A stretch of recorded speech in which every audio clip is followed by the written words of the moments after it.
하나님의 말씀 요한복음 1장 6절부터 13절까지 말씀입니다.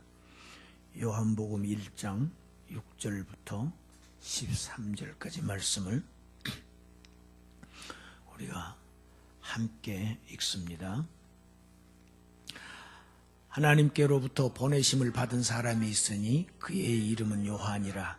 그가 증언하러 왔으니 곧 빛에 대하여 증언하고 모든 사람이 자기로 말미암아 믿게 하려 함이라. 그는 이 빛이 아니요 이 빛에 대하여 증언하러 온 자라. 참빛 곧 세상에 와서 각 사람에게 비추는 빛이 있었나니 그가 세상에 계셨으며 세상은 그로 말미암아 지은 바 되었을 때 세상이 그를 알지 못하였고 자기 땅에 오매 자기 백성이 영접하지 아니하였으나 영접하는 자 곧 그 이름을 믿는 자들에게는 하나님의 자녀가 되는 권세를 주셨으니 이는 혈통으로나 육정으로나 사람의 뜻으로 나지 아니하고 오직 하나님께로부터 난 자들이니라. 아멘.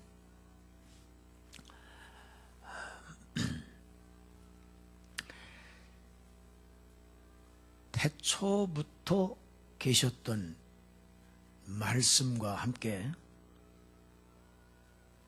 한 사람이 역사의 무대에 등장합니다. 사해에 가까운 유대 광야에서 지내던 그가 광야의 예언자로 나타날 때 그의 모습은 마치 구약의 엘리야 선지자와 같은 모습이었습니다. 약대 털옷을 입고 가죽 띠를 띠고 음식은 광야에 있는 메뚜기와 석청이었습니다. 실제로 말라기 선지자는 세례 요한을 구약의 엘리야 선지자로 표현하고 있습니다. 말라기 4장 4절부터 5절 6절 우리 같이 한번 읽어봅니다. 보라, 여호와의 크고 두려운 날이 이르기 전에 내가 선지자 엘리야를 너희에게 보내리니 그가 아버지의 마음을 자녀에게로 돌이키게 하고 자녀들의 마음을 그들의 아버지에게로 돌이키게 하리라. 돌이키지 아니하면 두렵건대 내가 와서 저주로 그 땅을 칠까 하노라 하시니라. 이 말라기 선지자의 예언을 유대인들은 오해했습니다. 예수님이 하나님의 아들 메시아라고 하니까 말라기 선지자가 그 이전에 선지자 엘리야를 보낸다고 하셨지 않느냐. 그런데 엘리야가 아직 오지 않았지 않느냐. 이렇게 반문합니다. 그 질문에 예수님께서 대답하시죠. 너희가 엘리야 선지자가 이미 왔는데 너희가 그를 받아들이지 아니하였다. 그가 곧 세례 요한이라고 복음서에서 예수님께서 정확하게 이 말씀을 해석하십니다.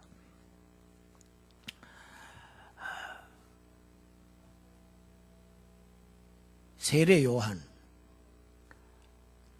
이 세례 요한은 오늘 본문의 말씀처럼 하나님으로부터 보내심을 받은 사람입니다.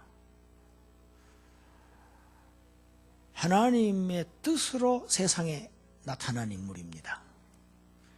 그 말은 하나님께서 특별한 목적이 있기 때문에 사명을 부여해서 이 세상에 보내셨다는 뜻입니다.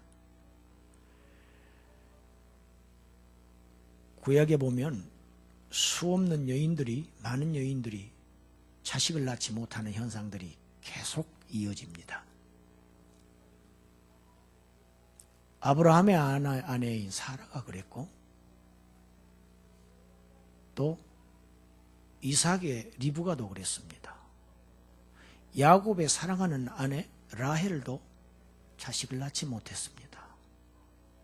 자녀 없음의 역사가 계속 시작되고 있습니다. 구약에서부터.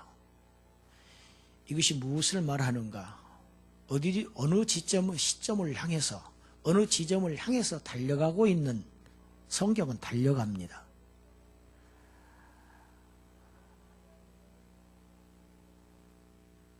구약에서 사무엘 선지자도 역시 마찬가지였습니다.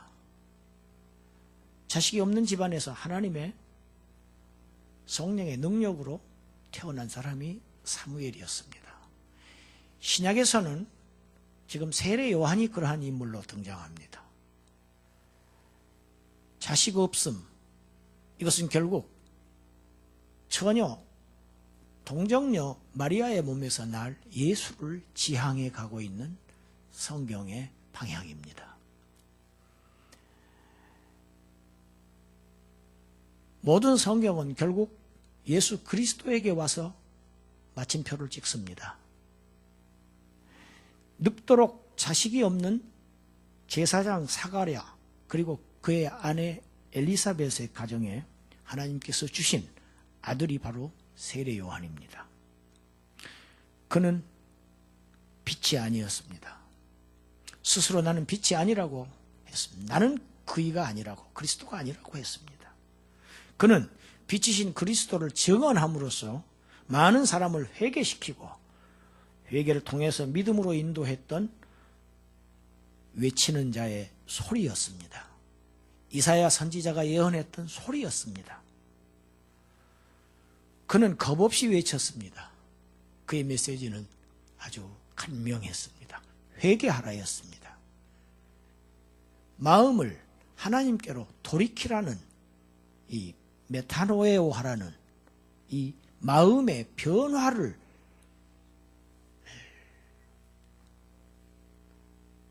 촉구했던 이 세례 요한, 겁없이 외치고 빛을 증언함으로써 자기가 하나님으로부터 받은 바 사명을 이 땅에서 완수하고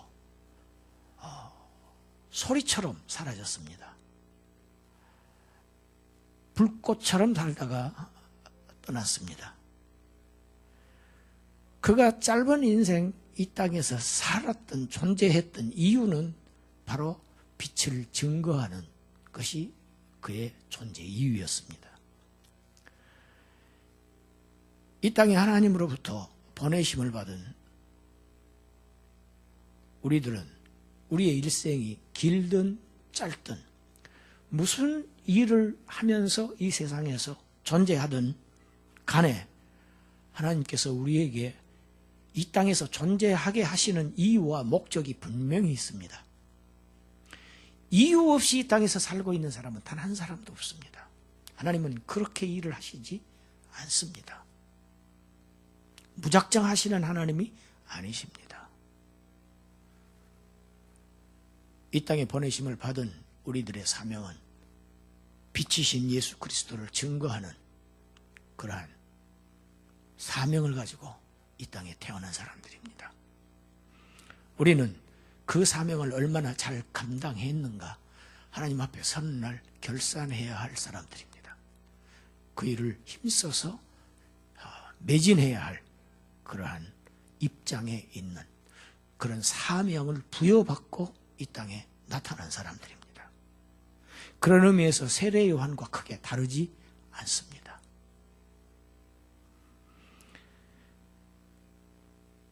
그가 증거했던 이 빛은 빛으로서의 사명이 있습니다. 빛은 비추는 것이 사명입니다. 빛의 사명은 어두움을 몰아내는 것이 빛의 사명입니다.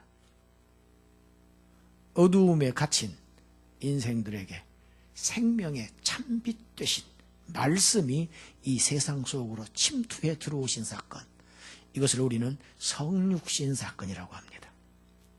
14절에 구체적으로 표현되어 있습니다. 말씀이 육신이 되어 우리 가운데 오신 사건, 바로 성육신 사건입니다. 하나님이 사람으로 오셨다는 이 놀라운 기적, 이보다 더 큰 기적은 없습니다. 이보다 더 큰 이적은 없습니다. 이보다 더 불가해한 일은 없습니다. 하나님은 이러한 일을 실제로 역사 속에서 행하셨습니다. 이 빛이 세상에 침투해 들어왔지만 이 빛에 대한 세상의 반응은 알지 못하였다입니다. 세상은 그를 알지 못하였습니다. 요한복음에서는 요한의 글에서는 세상이라는, 코스모스라고 하는 이 세상이라는 단어가 자주 등장합니다. 매우 함축적인 의미를 지니고 있는 용어입니다. 이 세상이, 요한이 사용했던 세상이라는 단어는 하나님께 반역하는 세력입니다. 그래서 결국은 사탄의 지배 아래에서 살고 있는 사람들, 그 사람들과 그들의 집단인 사회를 굉장히 부정적인 개념을 가지고 표현한 용어가 세상이라는 단어입니다. 곳곳에서 나옵니다. 요한 서신서에서도 나옵니다. 말씀이 성육신 하셔서 자기가 지으신 이 세상에 자기 것들에게 오셨습니다. 그렇지만 죄로 인해서 눈이 어두워진 이 인생들, 자기의 것들은 자신들을 지으신 자신들의 주인을 알아보지 못했습니다.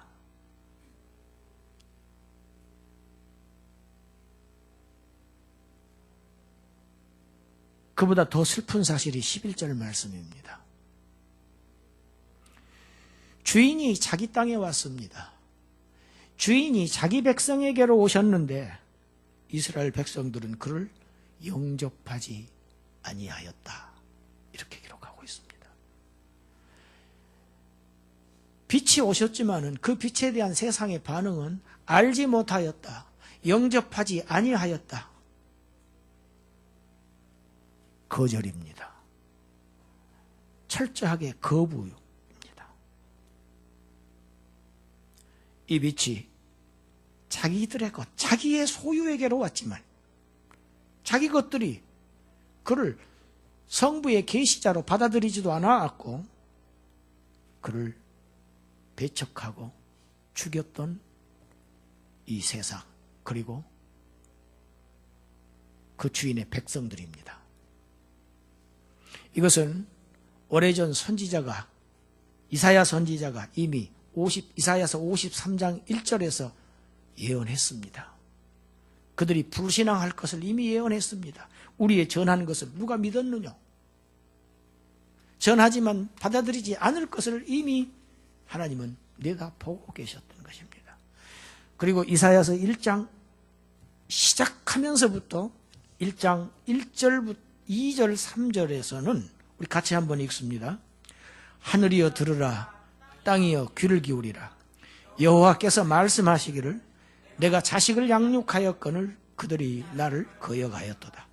소는 그 임자를 알고 나귀는 그 주인의 구유를 알건만은 이스라엘은 알지 못하고 나의 백성은 깨닫지 못하는도다 하셨도다.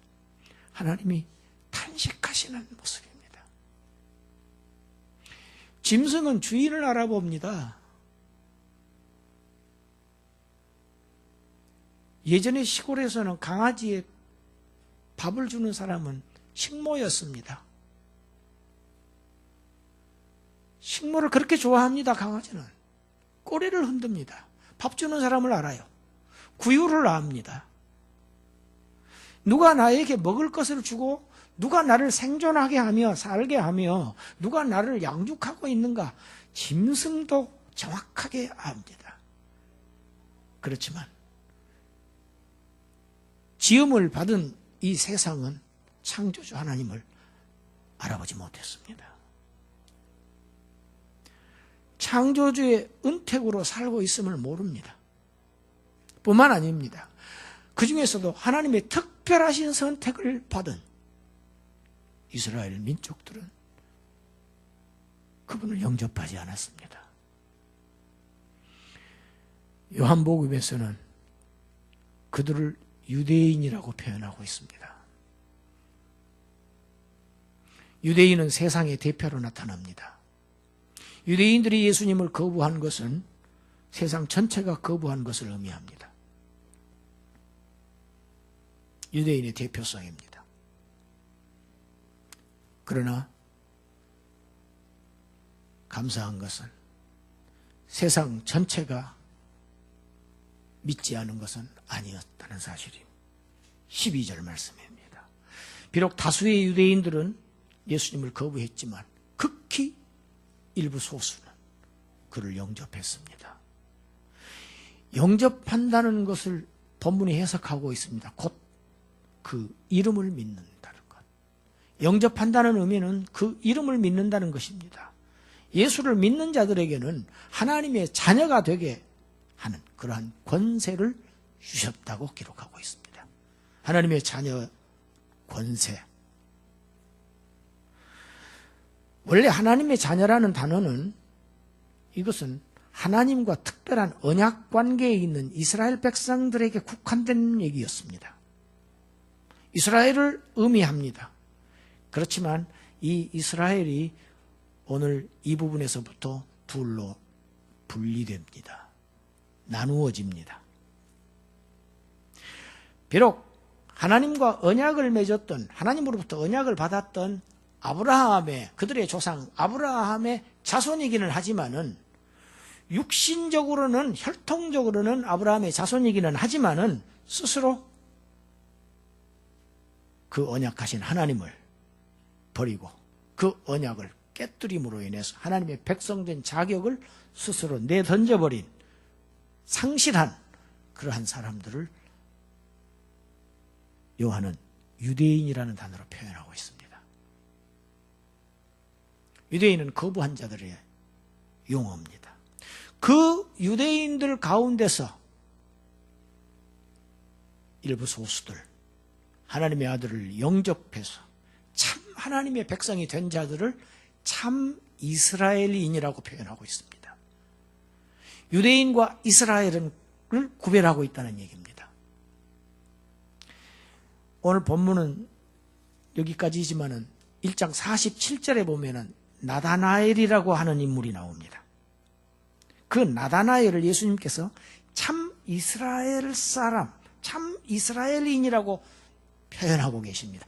그것이 구분하고 있는 예입니다.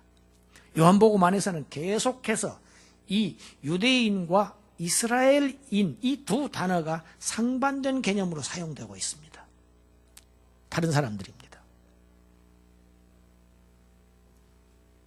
이것을 뒤섞어 쓰면 옳지 않습니다. 성경과 다른 이야기입니다. 이렇게 하나님의 자녀가 되는 것, 이렇게 하나님의 자녀로서의 권세를 받는 것, 이것은 자연적인, 혈통적인 그런 가계를 통해서 되는 것이 아니라는 것입니다. 육정으로나 사람의 뜻으로 하나님의 자녀가 되는 것이 아닙니다. 육신, 육입니다. 육, 영어 단어로는 플래시, 이 살코기입니다. 살코기, 살. 육으로 되는 것이 아닙니다. 3장에 가면은 육으로 난 것은 육일 뿐이라고 했습니다. 육적인 존재는 육적인 존재일 뿐입니다. 육신의 뜻으로도 아니고, 또 오늘 본문에 뭐라고 표현하고 있습니까? 육신의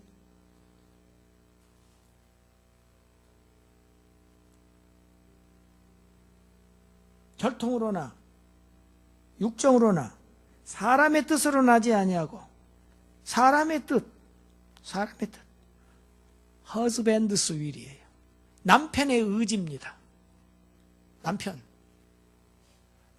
모든 인생들은 다 남편의 의지 때문에 이 땅에 태어난 사람들입니다. 이것은 육신적인 사람들입니다. 하나님과 그렇게 해서는 되는 게, 그게 하나님의 자녀가 아니라는 이야기지요. 육적인 출생이 아닌 오직 하나님의 뜻으로 난 자들, 오직 성령의 능력으로 인한 영적인 출생을 해야만 그 사람들만 하나님의 자녀라는 것입니다. 중생한 사람들을 얘기를 합니다. 이들은 오직 하나님께로부터 난 자들입니다. 여러분, 하나님께로부터 났다는 얘기는 위로부터 났다는 얘기입니다. 거듭났다는 얘기입니다. 지난 주일에 제가 설명을 했습니다. 위로부터 나다. 하나님께로부터 났다. 위와 아래를 구분하고 있다고 그랬죠. 그 사람들이, 위로부터 난 자들이 하나님의 자녀들입니다. 땅에서 난 자들은 하나님의 자녀들이 아닙니다. 육신의 혈통으로 아무리 아브라함의 후손이지만은 하나님의 자녀가 아니라는 것입니다.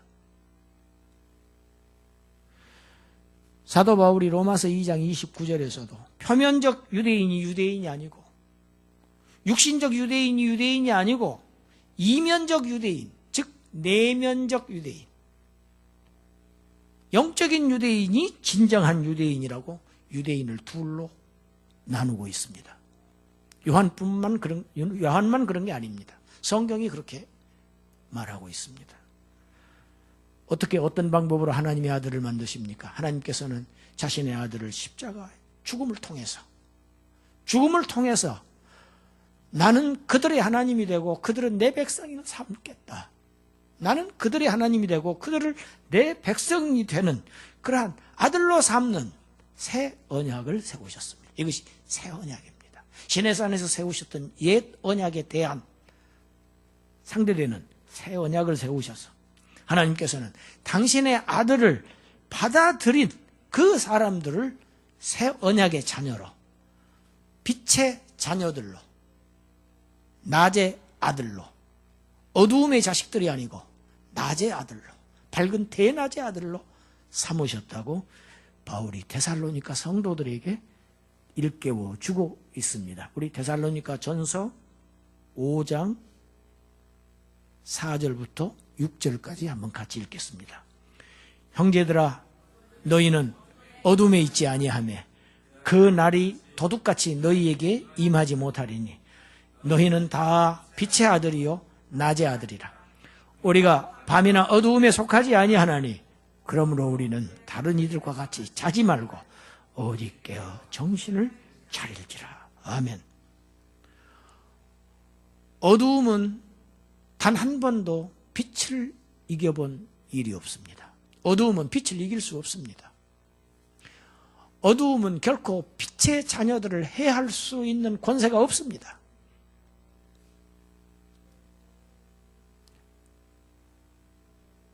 빛의 자녀들로 특별한 은택을 입은 저와 여러분들은 이 빛을 증거하고 또 항상 이 빛 가운데 거함으로써 광명한 삶을 살고 그 마지막에 광명한 그 나라로 결국 옮겨지는 그 역사의 주인공들로 살아가시기를 주님의 이름으로 축원합니다.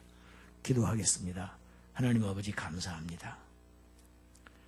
이 세상에 빛이 오셔서 어두움에 속해 있던 저희들을 빛의 자녀로 삼아주신 것 하나님 감사합니다. 빛의 자녀들로서 우리의 주위의 어두움을 밝히는 빛의 사명을 감당하게 하시고 빛 되신 예수 그리스도를 증거하는 증인들로서의 생을, 그 사명을 감당하면서 기쁨으로 감사하며 사는 하나님의 백성들 되게 하여 주시옵소서. 복받은 백성들 되게 하여 주시옵소서. 예수님 이름으로 기도드리옵나이다. 아멘.